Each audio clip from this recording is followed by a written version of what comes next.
Today we're going to perform an XCVR swap or upgrade on the 2 gig GoControl panel. First, unplug the panel from the wall outlet. The screen will stay on because of the backup battery. Using a screwdriver, take the backplate screw off and pop the backplate off.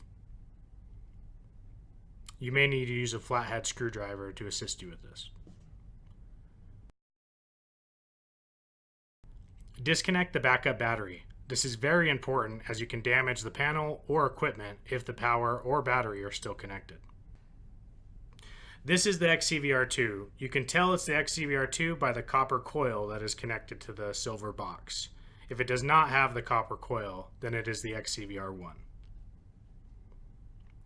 Now that the power and backup battery are both disconnected, carefully remove the XCVR device. Carefully put the new transceiver in, making sure it's aligned properly with the prongs on the panel. This may take a few attempts to fully line up, and make sure that it's in there securely. Plug the backup battery back in and put the backplate on the panel. Plug your panel back in.